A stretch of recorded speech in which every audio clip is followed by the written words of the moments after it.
What's up, citizen? Welcome to our YouTube channel, The Powerhouse Podcast. I'm your guy, Gideon Degwa, and with my co-host, Daniel Nyaga, aka Generali. And today, our pointer today, I want to discuss the portfolio, the judiciary. It does not make sense to me. Okay, I'm not trying to argue the case, but personally, it does not make any sense to me when a person embezzled funds, public funds, more than $500,000, not actually $500 million, and then you give a fine of 50 million. Okay, make me understand.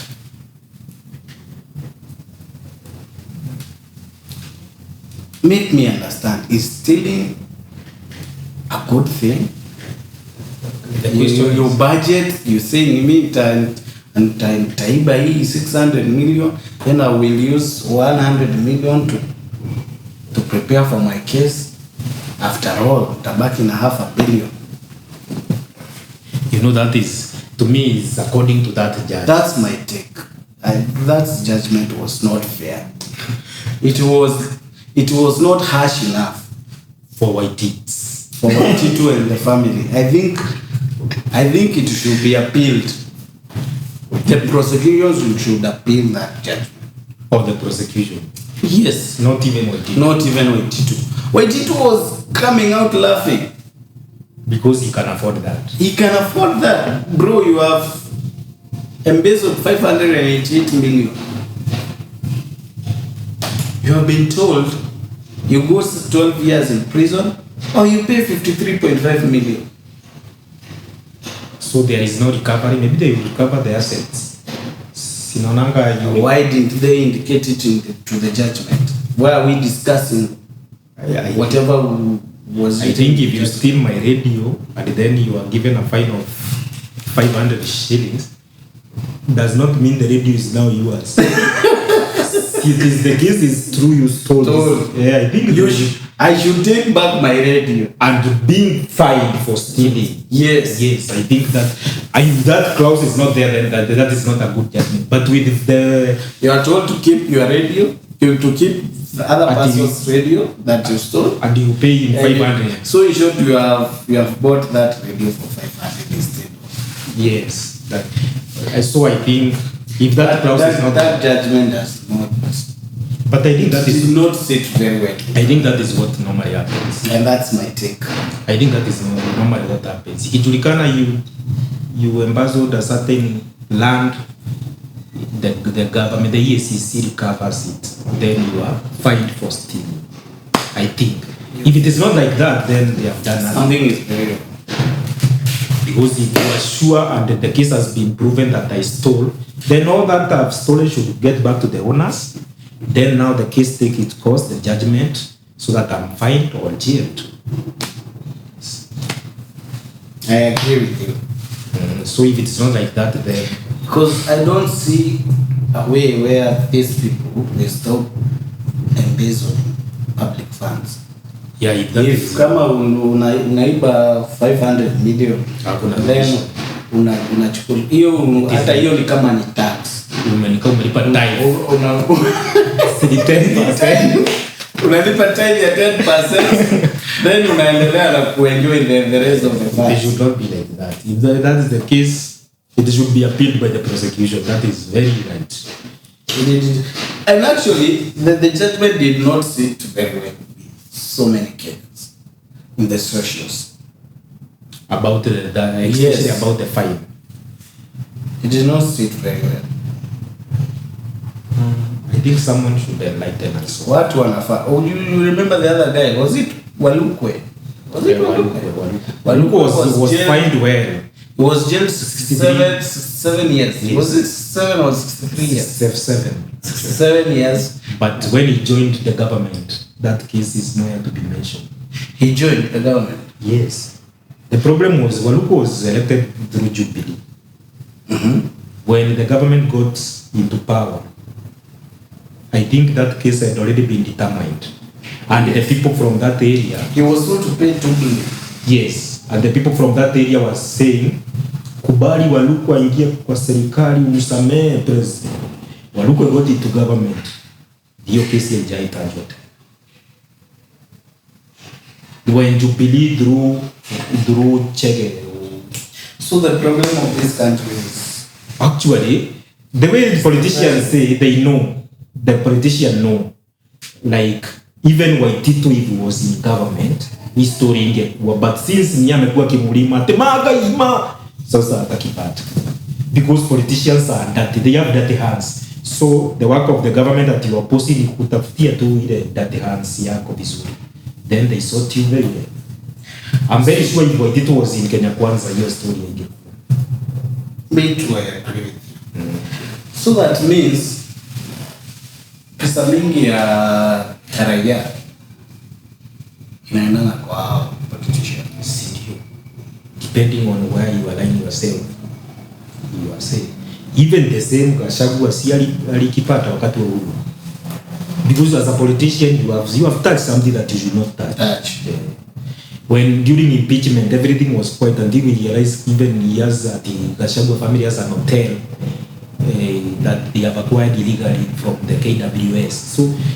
So that means Gachagua was owning a hotel that is a government. KWS is a corporate, is a parastatal. But it was okay until it reached a time where Gachagua should exit. Then the Kenyans are meant to now know. Tunatumiangwa tu. Sad state of affairs. That judgment did not sit well with so many Kenyans. Anyway, but still even the wife was fined some amount. And $500,000. $500,000? Yes. With how many years? I heard it is 4? No. Oh, it is 2. It was 2 years. But not wrong. Now, still on judgment, sir. Court ruled that Azimio Party is the majority in the National Assembly. If elections were to be held today, who would be the majority? If they were to be held today, like today, see, the majority would be the party that will do it. Right now, we cannot know. No, I'm just who will take the majority seats if with the current party? Yes, with the current parties. ODM is still in that. You know, the other chamas have been shaken. There is Azimio as a party, and Kenya Kwanza as a coalition. Who do you think will take the majority? Azimio, as per now, Azimio is still intact. The Kenya Kwanza has lost some, and there are some people who not want to be associated. But for Azimio, bado iko intact. So they will still take the day. So the court has ruled that Azimio is the majority party. This is my take in that one. Sometimes and it is like the kind of the people who report, those are the media stations. They report according to how we are ready to receive, according to the feeling on the ground. To me, what was being contested or what was being ruled about was the decision, which is very clear, the decision that Wetangula made in 2020. Why take so long for that charge? That is what the question that I was asking, because whatever they say does not make sense as per now. Because there are rules that you cannot... taken by time. Yes, because that one, like they call him Kabaloko, the former governor of Machakos. Yes. He had just he has just come out from Azimio 2 weeks, then he's in Kenya Kwanza. Legally, he was in Azimio. And so the speaker legally declaring that those 2 or 3 MPs that belong to Chap Kenya Kwanza was illegal. And that is what the court was nullifying. Secondly, people like who? Like the UDM from the Chamas from the Northeastern. They had just Azimio. yes, and they had just joined Kenya Kwanza because they are born. They joined posts. Now, and there is a period where you should now exist, where you are allowed to exist to come out of an exit from a coalition. I think it's 6 months or it is how many months. So the timing was still not enough for them to be declared as Kenya Kwanza members. And I think that is what the court now was nullifying. As per now, there's a Kina Matakarwa, even they have left the Azimio itself. As per now 2 years down the line, even the UDM, if there is somewhere they sign now, the contract is now formal, it is true now they're in Kenya Kwanza. Even the Chap and the rest. So if, as per now, then things are right now. So there is a Kenya Kwanza coalition. But there is a reason why there is an office of registrar of parties to control this party holding. Because the Mora and the Wanjiku, the argument of the court, and I tend to agree with the court. There is somebody who voted for you because you believed in the agendas of Azimio. And that's why somebody voted for you.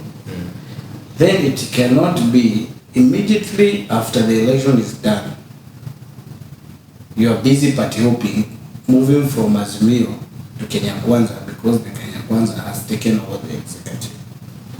Okay. That was the argument of the court. Because mimi kama mwananchi nilikuvotia kwa Azimio. I expect you baki Azimio, whether you like it or not. Lakini sasa ile agenda ya Azimio tuta-implement hadi hatuko power. Yes, you should have done everything possible for you to win. Because there is... But si ati uhamishe kura yangu uipeleke Kenya Kwanza. Because why were you there? You were there because I made you. We the people made you. So they argue like they argue like nikiingia serikali wazito nitaleta maendeleo, nimekaribia mzito wa pesa. They should then if they I think there should be an amendment. If you want to shift, it's like if you want to move from a political party, you should resign and leave your position. Yes. Then go for a by-election With that party that you have joined. Yes. I think the same thing should have been done to these people. You came to us as Azimio.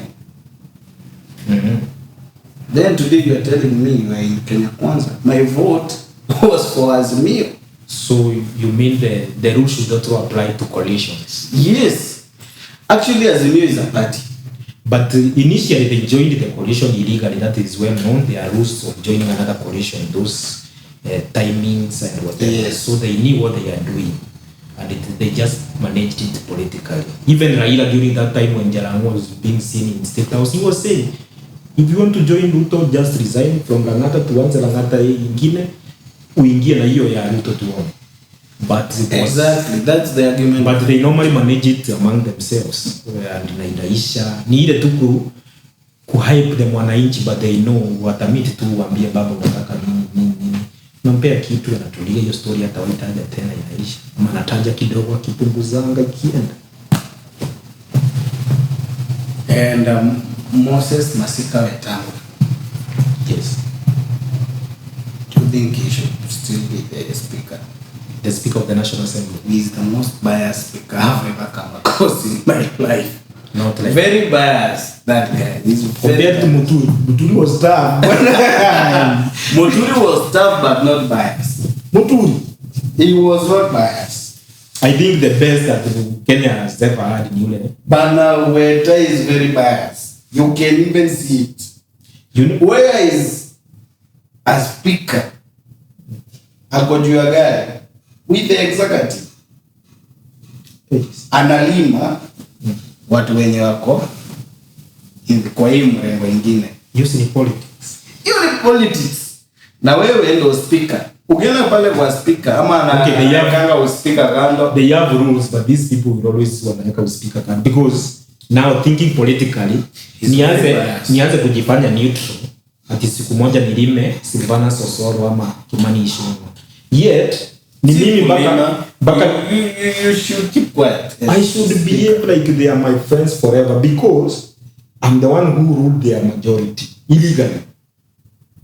Yes. So it is their vote. In case of anything, they are the people who gave me this seat. In case hata nikatingizwa, they should come and vote for me in full house. So if I started trying to show neutral up or neutral, I should protect my seat politically. Yes, speaker. So you agree is very Never expects a different very reaction. passion. Yeah. Is very passion. Yes, and that is, even me, if I was in a position, I would behave like that. To sidanganyane, this is politics, and he is on that seat politically. So you need those MPs. So kuanza kuonyesha neutral and you are not following their ways, they can decide even to remove you very well, very well. They have numbers. So you must behave.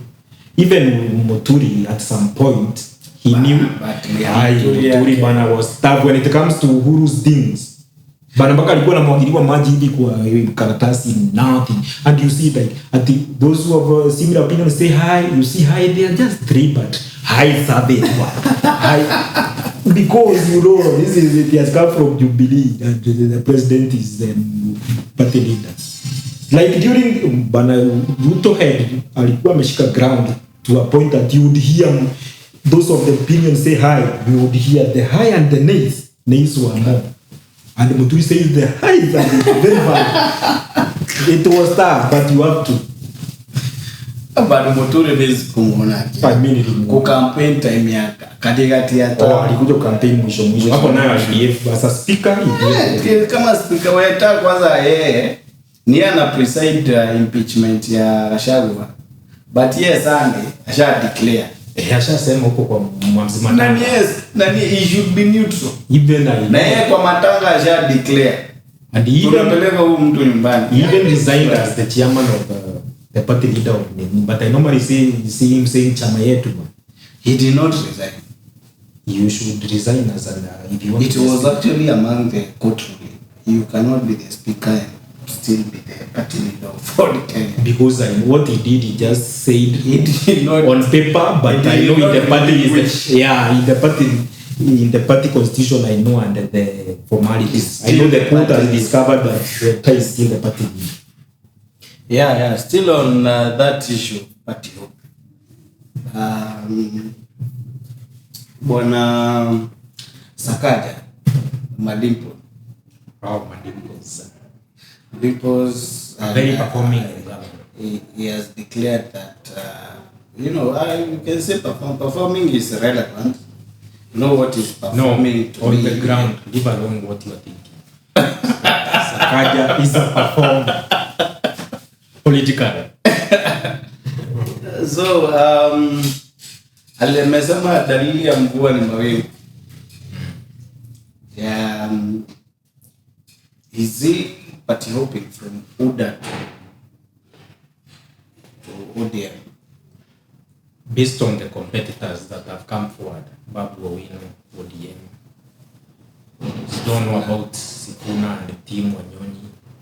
So being left alone with your UDA, you would rather challenge them there, and because those are the biggest competitor, and not even just competitor. Actually, they can kick him out of that position.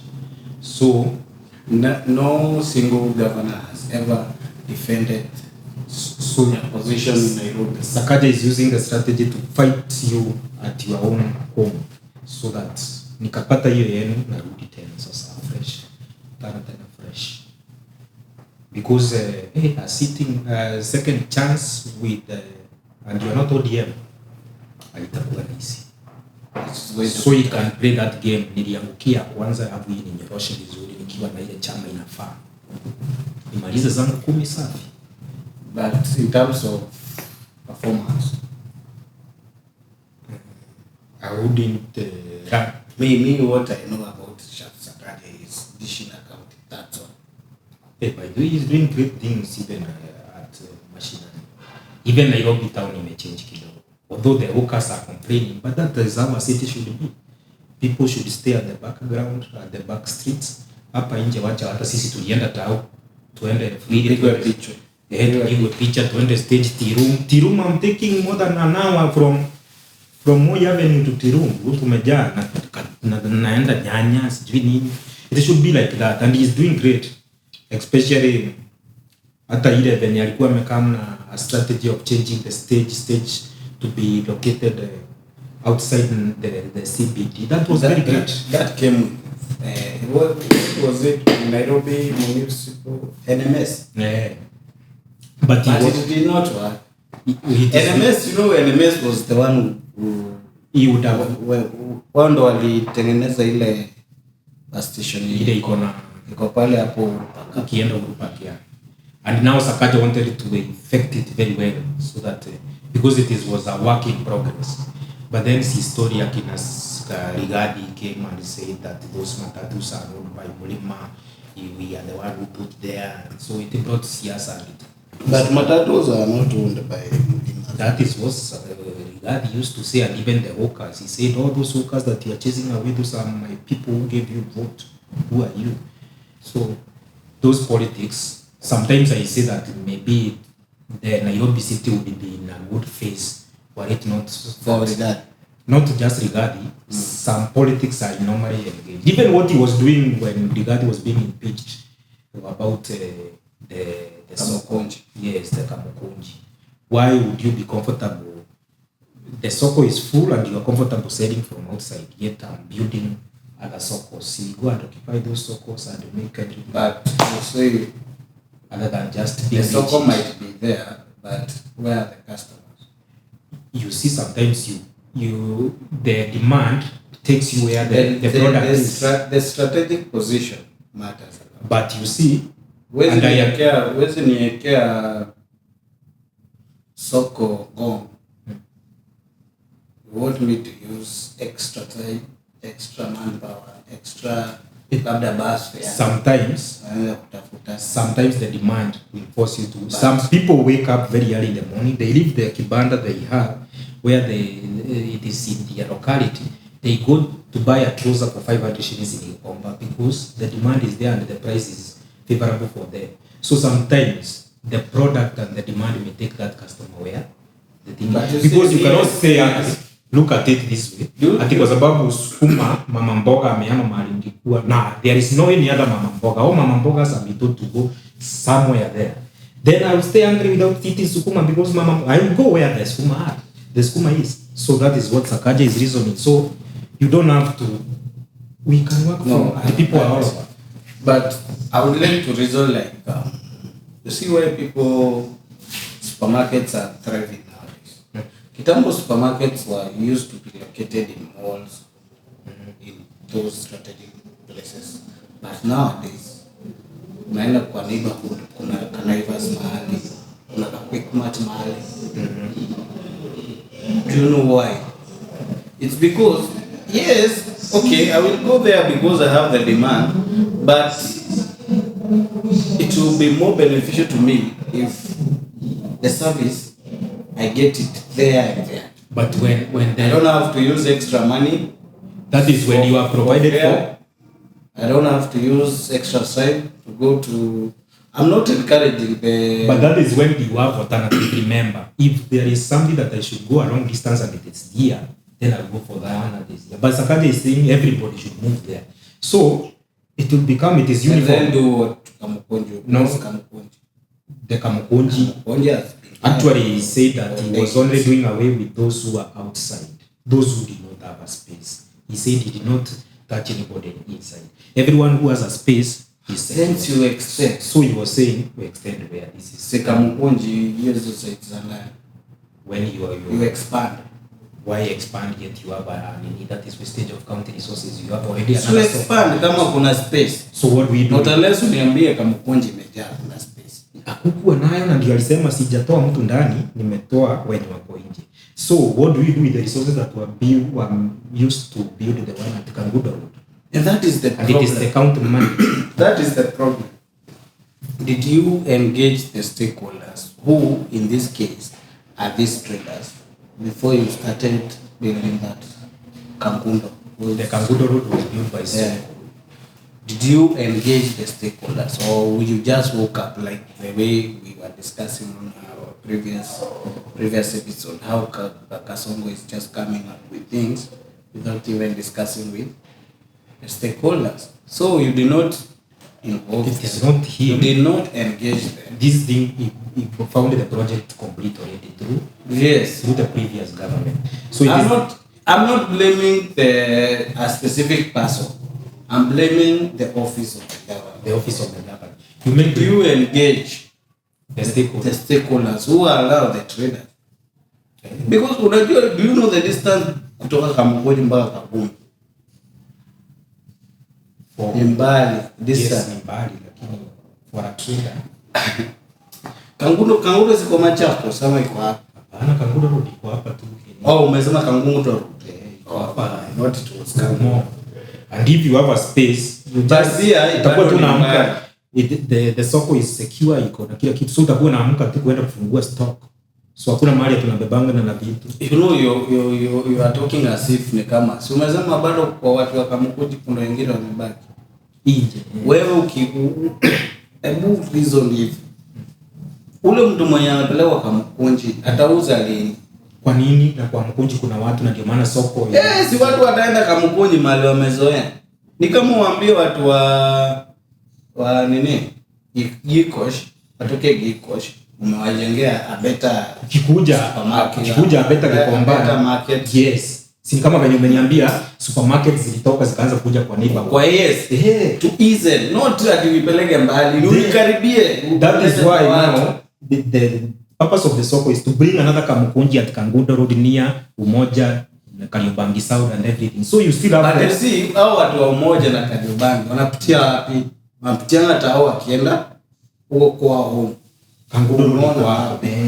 Wanapitia wapi? Sitao. So mtu anataka kupitia tao, wewe nipe nyanya, nipe nini niingie kwa bat. Niende straight huko. Sasa hiyo unamwambia wewe utachukua mali, ushafika huko, chukua pikipiki uende kwa soko. Na you see hakuna mtu amemrudisi nyanya zitabaki Kangundo. If you have all that time to buy nyanya in town and go with them home, Sakaja hajasema Sakaja hajasema town ya Kamukunji ishe, wewe fanya hivyo. Ndio nasema then wewe will disadvantage the watu unawapeleka huko.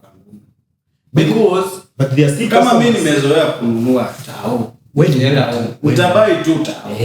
Sasa nyanya za ule mwenye Kangundo atauza lini? Are you the only one who is buying for him? Where he is going there are people.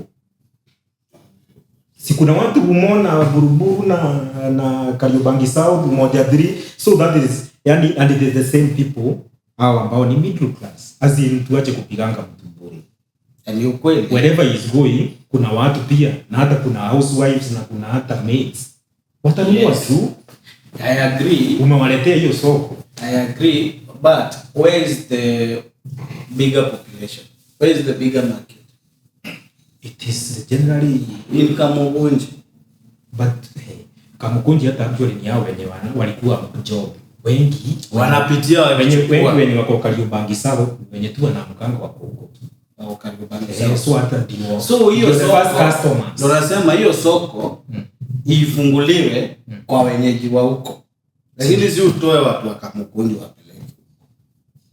Kwani huko Kangundo hakuna wenyeji huko? Kuna watu. Kunao. Si kuna mama mboga wao. As a businessman now kuna mama mboga wao. You failing if you are choosing locations, yet it is the same customers that you can find.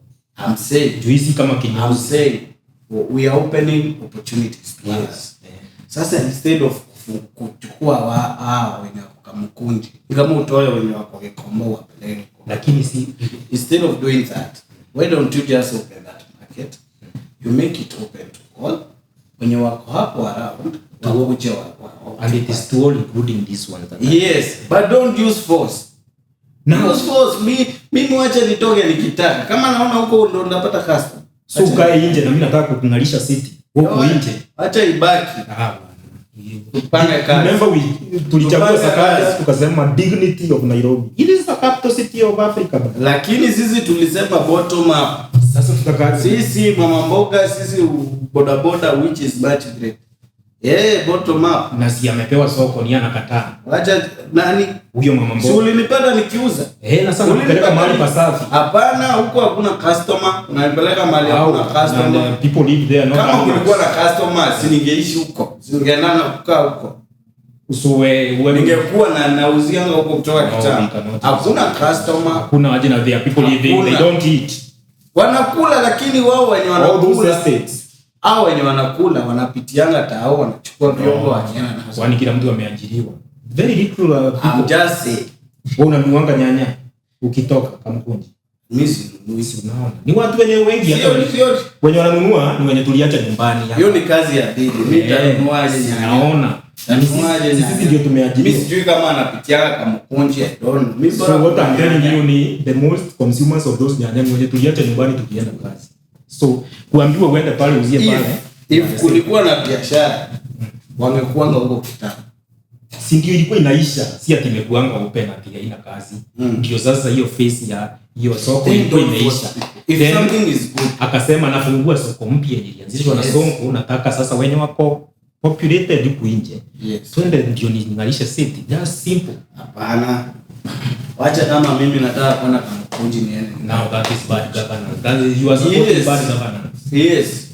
Watu wakule. Sasa umemtoa hapo umempeleka huko atakula. Si kuna watu kwenye anaenda. Yes, aende achomwe na jua huko. Aje. I live in Kajubangi. Do you mean I don't eat nyanya bwana? People are just there. Hakuna customer. Actually town hata ni kupita. You see mahali unanunua. Hapo si ndipo utaendelea kununua. Nyanya hizo. Ama utaniambia utatoka hapo uende Kangundo. So you will change because kuna soko nyingine imefunguliwa. Kama nimeletewa karibu naenda. Mbona niende nyanya? So utaacha huyo mama mboga mwenye wako hapo nje kwako. Wende tunaongelea ina situation where nilikuwa nanunua Kamkunji. Bala. So umesema ununuangi Kamkunji, wewe unanunua kibanda. Itu sasa utaacha hiyo kibanda uende hiyo Kangundo. Jua ijaletwa kwa Kangundo road ndio unarudi mbali kidogo. Unaona wakileta ingine hapa. Sini mbali. Kwa utaenda. Kwangu. So lakini usi umoja 3, umoja 1, umoja 2. So how many people like you wenye walikuwa wanapitia hapo Kamkunji wakienda mtaa? Sikuwa napitia. Ni wengi. Sikuwa napitia. Na I'm just saying for instance. Wewe huko unapitia. Si umesema tunakula kwa kibanda. Wewe huko si unakula kwa kibanda. Unakula kwa kibanda, si ndio? So hata ikiletwa Kangundo utaenda. Ule wangu mwenye naenda. Ndio bado ni mbali kwako. Ule mwenye naendeanga tuseme naendanga kama. Akakuja sitanunua, akikuja Kariobangi sawa. Sitanunua. Akikuja Kariobangi sawa. Sitanunua. Lakini amepelekwa. Nitaendelea kwenda ni amepelekwa wapi? Kangundo, si ndio? No. Hii itabidi. Wewe uelewi. Hii ni town. Hii ni town, sawa? No, your argument is not adding up. It is adding up very well. Let me say this, then we finish. I hope you will finish with your statement. Yes. This is what happened. Then you allow me to finish everything. This is what happened. To clean the city is okay. But in terms of economy, now let me say what. Wacha niseme, wewe utasema yako and I will not add anything. Because naona sasa tumeenda mpaka kwa mahali naendanga hiyo. We were not talking about that. We were talking about Kamkunji versus Kangundo. Sasa mambo ya mama mboga wangu imetoka wapi? So this is it. This is it. Kamkunji is populated, imejaa. Nyinyi mko hapa nje. Sakaja comes. Nataka juu kuna soko nimefungua mpya. It is in the middle class level. Huko kwenye kuna estate hizo zote, Kariobangi South, Kariobangi North, what they can access. All the umoja estate 1 2 3 everything. Hiyo soko you have a very good space there. Unlike hapo unatandika na nini, nataka nikupeleke hapo mahali hata utakuwa unaacha stock, unaenda nyumbani unakuja unafungua. It is very secure na utapata customer juu watu wanaishi huko. So mbona ukue resistance and yet the people where you are going, people lives there, not animals, they will be eating, na ni katikati ya estate, more than 6 estates. So why start saying that kule sitanunuliwa hapa ndio nitanunuliwa? You know, na nisijamaliza. Kuna mtu ana walk by the way, anaenda kutafuta hiyo nyanya mbali, sasa umemletea karibu. Yes. Other than even kibanda, sasa umemletea mahali hata there are a lot of people. Ikanua mpaka nyama. You can even assess nitanunua nyanya ya nani. Unlike is limited kibanda yenye unanitajia. Yes. So is that not maendeleo? Ayuda. Yes, sasa nashindwa. So now atitaja usinitajie kibanda yangu. This is what I'm saying. Yes. Umejenga soko. Perfect. Very nice. Very good. those people that you're saying they reside there. So kuna mama mboga, kuna mama nyanya, kuna nini wa huko. Let them occupy those spaces. Because as for me, I've created, there is something called Kutbi. I've lived in Kamukunji for the past 10 years. We are talking about ni mtu ana hiyo mahali. Sasa hapo ndio unakosea. No, this is my argument. You had yours, I did not. But you are making it wrong. Interpreted. Huyu ni mtu alipata kumejaa. So he has not lived for 12 years. You want me to argue like you. So unataka kuniambia nilikuja last week ndio. Yes, na ndio maana alipata kulijaa. He's an intruder. Na sasa ndio maana anaambiwa go for something safe. The argument is mine. So you have argued your case. Let me. No. I cannot argue according to you. The argument is mine. Okay, Marisa. So I've been here. My customer knows me. Nakuanga hapa Kamukunji. Sawa? For the past period that I have been there. Whether years, whether a week, whether a day.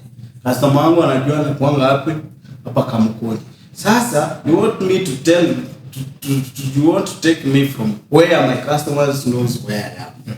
Niende huko. Kwenye kuna mama mboga wa huko, they can occupy that market and they can trade there. Why do you want me to come and shift there where I will start from zero without my customers? So that's my argument. That it is very cruel because they... Yeah, it's very cruel. I agree with you. It's very cruel to the traders and very bad. No, it should not have happened. I agree with you completely. Citizen, you should not take this argument as serious. As a trader, mimi niko na yini. It is as a joke as he has stated it. That is pure comedy.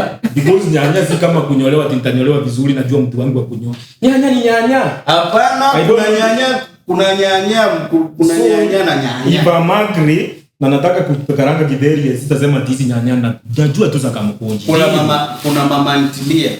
Ndio wengi kwa kibanda. Kuna vibanda mingi unajua huko mtaa. Kwa hiyo unaendana na specific one if unaendana. Tunaongelea nyanya. You see you are changing shit. No, I'm just trying to ndio maana make your argument irrelevant. Why? Mbona naendana kwa mama Oti? Mama Oti ni analetaka nyanya legit. Legit wapi? Kuna nyanya kubwa, kuna nyanya ndogo, kuna nyanya zimeoza, kuna nyanya ziko sawa. Za mama Oti zinakuanga sawa. Umeletewa soko ni kubwa na bei yake iko sawa. Mimi najua mama Oti nikienda home napitia hapa mama Oti. Mbona unataka kuniambia nisiende Kamukunji ni change direction niende Kangundo ndo niende kunikakula? Ndio maana unajaletewa mama mmoja umeambiwa uende Kangundo road. It is my right. Yenye inafanana na mama Oti. Don't force me nikule kwa mama Kamau. You see yenye inafanana na ya mama Oti. Utaiona huko juu ya barabara. Can we move on? Imeisha. If traders watafanya kazi. Ruto said that these are the Kenyans that is leading. Yes. Wacha watu wafanye kazi. But now we move on. Raila to the AU. No, that argument of yours is very biased. Yes, to the traders. I think director cut that. Very bad. To the traders is very... the argument is it is the same argument that why mabasi yasiwezi toka tao.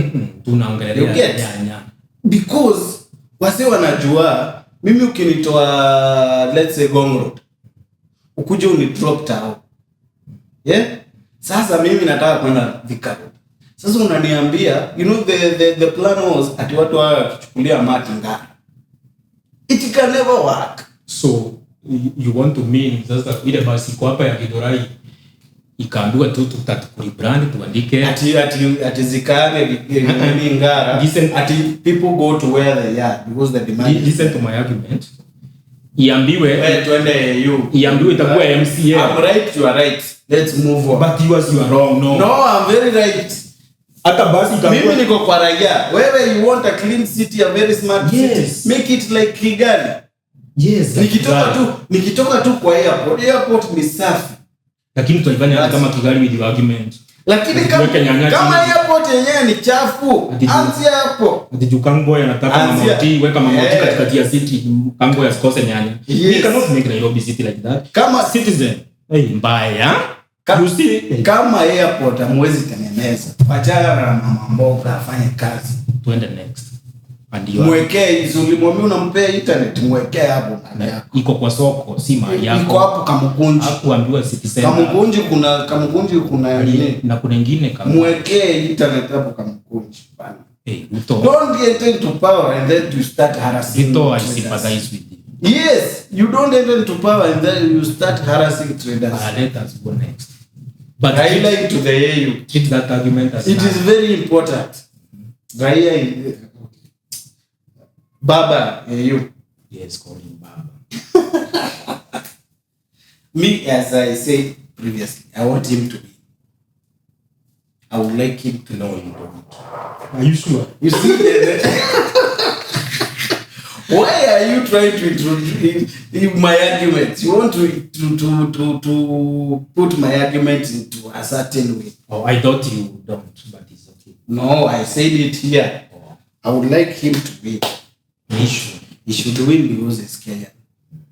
But now, yesterday, there was a declaration by SADC. They said that there are 16 states who are in SADC. They say they are putting their support to. They claim that they should support one of their members, who is Madagascar candidate. Kona jina ngumu sana. And for Raila to win, he needs to win with 2/3 majority. 2/3 majority, it means that 49 countries are voting. So for 2/3, he needs 31 or 32 votes.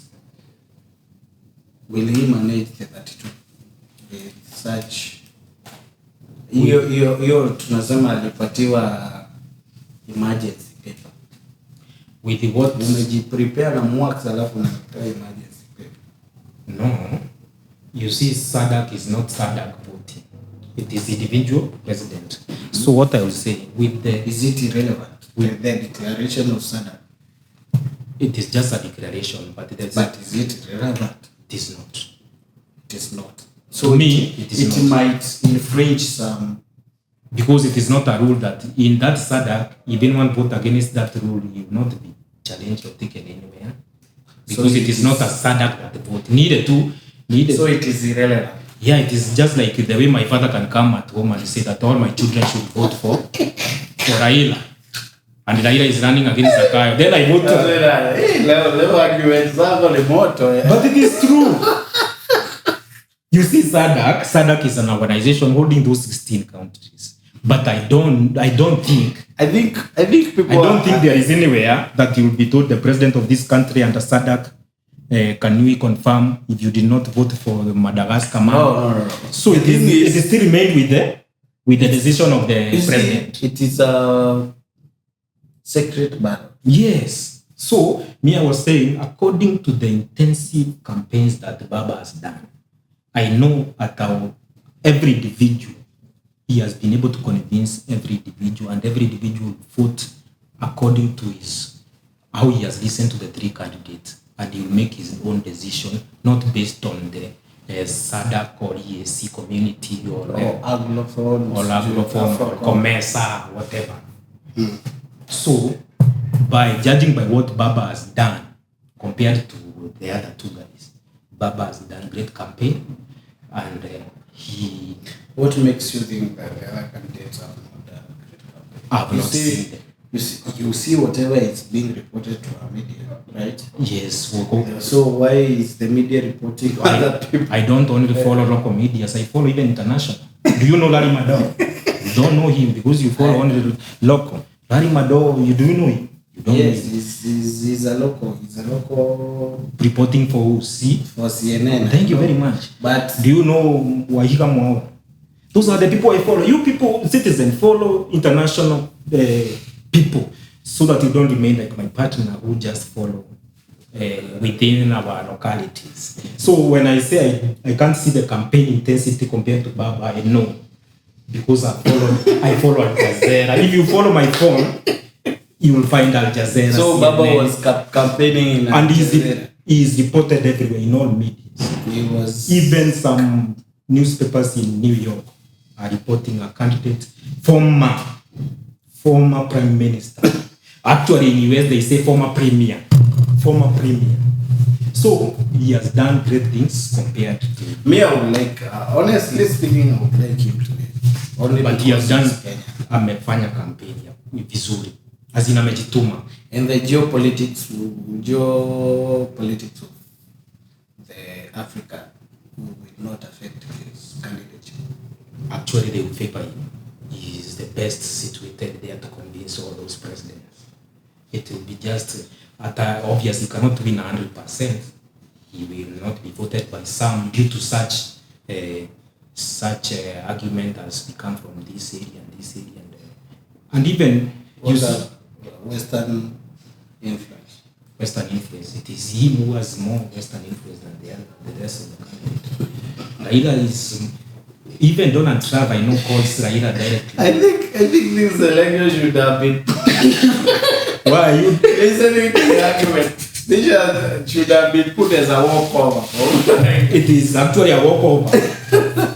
Raila is already in Addis Ababa with the whole family, waiting for the result. Not waiting for the voting, waiting for the result to be announced correctly. For the swearing in. Yes. Ruto went there as due yesterday or the day before. Yesterday. Yes. To be the first one to vote, to show loyalty. Me, I think he went there to kupanga kazi. And I like him. Kama anapangia Raila kazi, apange. Alienda kupanga kazi. Sisi kama watu. Otherwise, if Raila had the ground, Ruto angeenda. Unajua hii ni diplomatic ground. Sisi kama yetu ya kelele. Hii lazima upange nilikuongelesha hivi nini. Tunaongea diplomatically and so ni kitu inahitaji hata I would like it to be. And yes. He will. And your wishes are granted. Yeah, granted. I mean, inshallah will win with the margin. At least now he will be out of politics. The Gachagwa's Djibouti guy will see it through. No, Gachagua supported Raila. He did a before exit statement. No, even at the launching of Raila. He supported? Yes. Oh, thank you. Even at the launching of Raila's campaign. Thank you. He was there. Why do you people try to... For the first time, Gachagua is right. He was there. Even today, he did a statement. Yeah, you can update me on local politics. I know yes, that. Let me update you. Ask me about what Trump said today. For Wamunyoro, I leave it to you, Wamunyoro. And what did Trump say today? Let us start with local. How is Wamunyoro village? There is something Rigathi said today. About AUC. Yes. He said that he's a statesman, a diplomat. He should connect.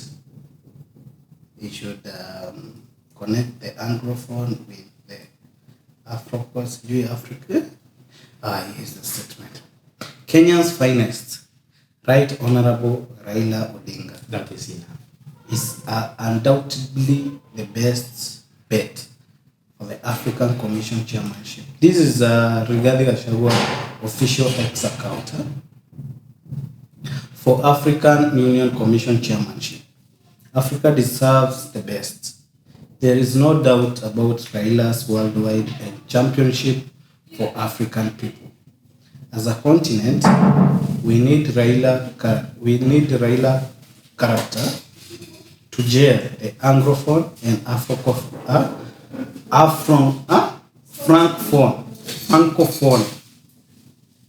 Francophone selves towards the continent of the future. His win in Addis Ababa imprints his quest for his Pan-African spirit he has lived and championed. Raila Odinga's win will be good and progressive for Africa. His victory will be a win for Kenya, our motherland. Thank you, Ashami. I can only say thank you. Those good words can come out of this man. We appreciate. People can change, can become good people. Okay.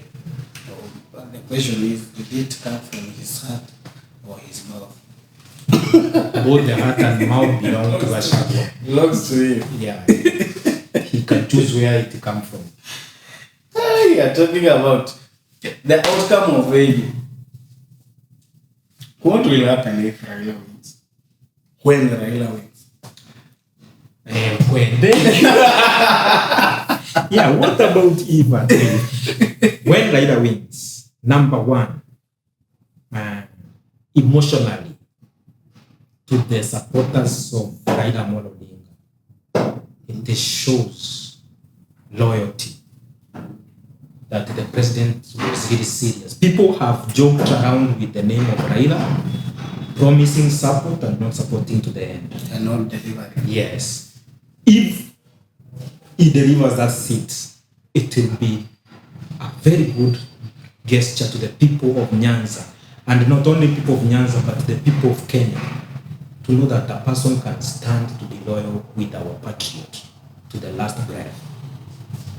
That one will create an impact politically, not just emotionally, but later on politically. Secondly, so Ruto will inherit. I wouldn't want him to inherit. I just want him to be supported. The ODM party is so bold and it has been there for quite some time, so it should not allow that giving it away to other people. It can support, but they should not allow it to that level that they even give it to the chairman to be run by the president. They can still maintain their loyalty there. So what you are saying is Ruto can only get ODM, not Raila supporters. No, Raila supporters are huge in numbers. That's why. And they are everywhere. Yes, he can get the supporters. Even in Kambani, they are Raila supporters. Yes, and that's why I say the whole Kenya. They are Raila supporters. That's why I say it's a gesture to the whole country, the supporters of the Raila Odinga in the whole country, showing loyalty to our patriot. So that's what I'm asking. Will these people transfer that loyalty to Ruto? Yes, if Raila now allows them to. You know, it is Raila to allow. He can get inside there and don't give a good statement. And according to me, I've not seen also Raila jumping in agreements so much, if any.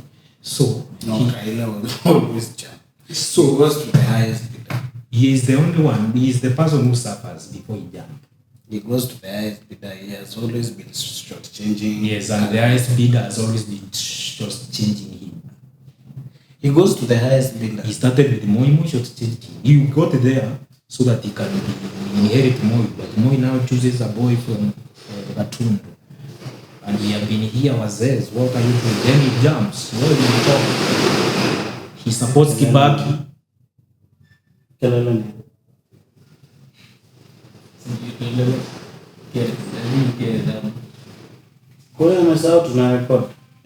Let's continue.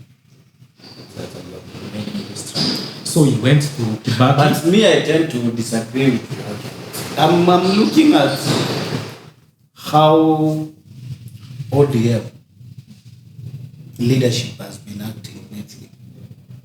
I heard what Sifuna was talking, how Anyang' Nyong'o was talking in Kakamega, Even Simba Arati.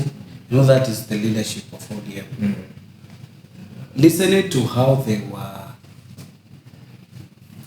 were talking, I'm not really yet convinced that even if Raila wins, the ODM will automatically shift. It is because the food is not yet ready. Chakula iko jikoni. And they must behave like that. ODM is very tactical. So you want to tell me after Saturday, the outcome will bring all those. If Sifuna will start praising Ruto and saying that Ruto is very good. Or he will leave. Leave alone how Nani was speaking. So Anyang' Nyong'o will leave, Simba Arati will leave. Because it will be a decision of the party. But those are the people who make the party. Yes. And so now, they should leave all of them. You see those people, they will not go. For now you can so speak. They will start singing the... Then for now you can speak the way you Ruto want. is You know, okay. even me as an ODM party leader, I cannot start speaking, and even the election is not over.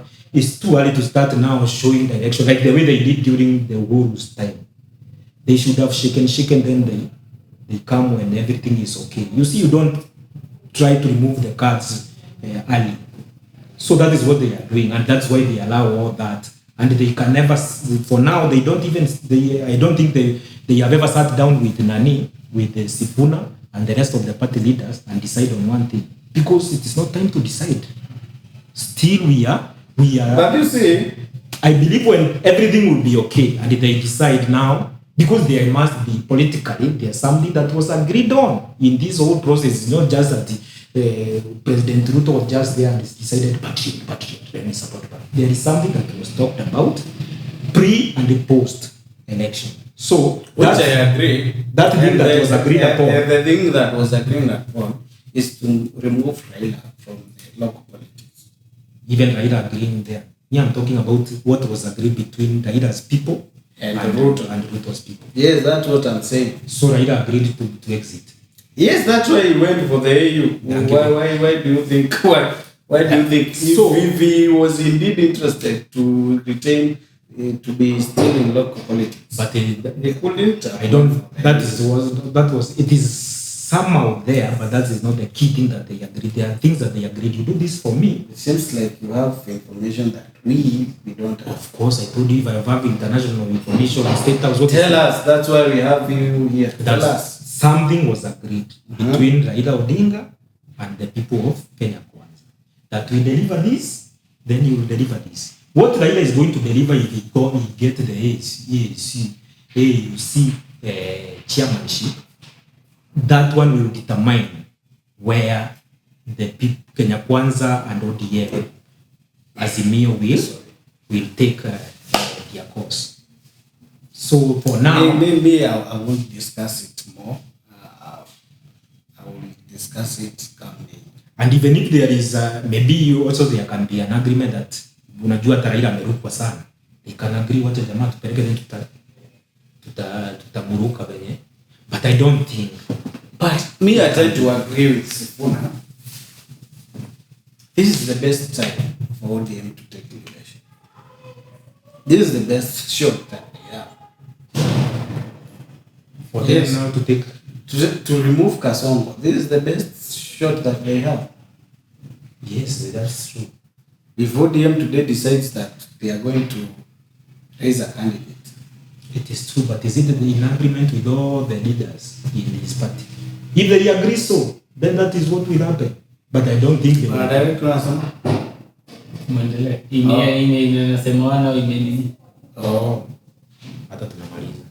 So if they agree so that this is their best time, then they will do exactly that. But is it the agreement of the whole party? I don't think so, because what was the agreement in the handshake between Raila and Ruto? There was something agreed upon. Even some of the people who are there with Raila, I don't think he was there alone. Maybe even Anyang' Nyong'o was there and other people. But for now, they are speaking in two directions. You never know. They will come with one direction. Let's wait and see. Because I believe it was not just in vain. Come May. Actually, it is May.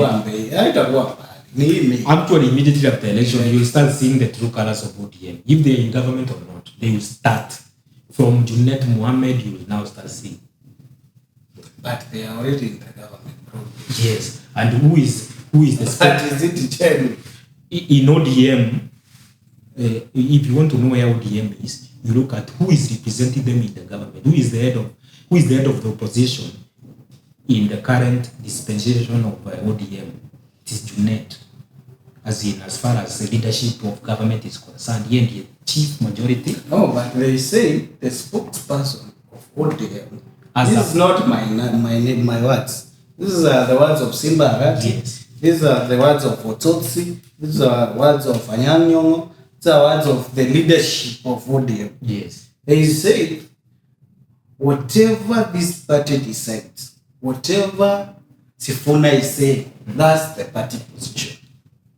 So wewe kama umekula kitu yako unashinda uliingia kwa kwaya ukisema hiyo ni wewe, you have your opinion. Those are not my words. Yes, so it is a confirmation that Secretary General speaks of what the party has said. Yes. So that is, he will be told what to say. He will be told what to say. So he cannot remain. So we will wait for what Sifuna will say.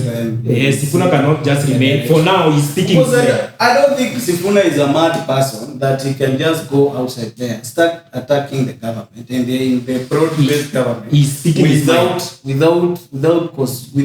talking to the party. Chakula ijaiva. He's speaking. For now, he's allowed to speak his mind.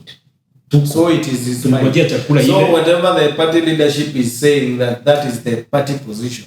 Yeah, and that's why even in the same party kuna watu walikuwa wanalima nini ndio akina nani wanasema. Yes, watu wenye walikuwa na mlima ni watu akina nani, akina Robert Alai, akina Junet. Hao wanaambiwa wao wamekula wameshiba. Na Junet si member wa chama, ni member wa chama mpaka kwa national executive. Ni member wa chama, yes. But is he in that leadership? Yes, he's in that leadership, but declare that Junet the position of the party is what Sifuna is saying. Junet is the head of elections. He is there. Head of okay, so who is the spokesman of the party? Is it where? Who is the spokesman of the party? Look at it this way. Why do you want to ignore whatever the party leadership say? What I'm telling you. The party leader. Who is the party leader? You see, Junet, if he is not a member of the executive, angekuwa wanamuignore. But he is. You see where? Walisema, wewe ongea tu. You see among the people who even Sifuna said, venye Junet tu wako na mdomo, pia mimi niko na mdomo. Bas. I have something to say. But have they taken Junet anyway? Why should they take them anyway?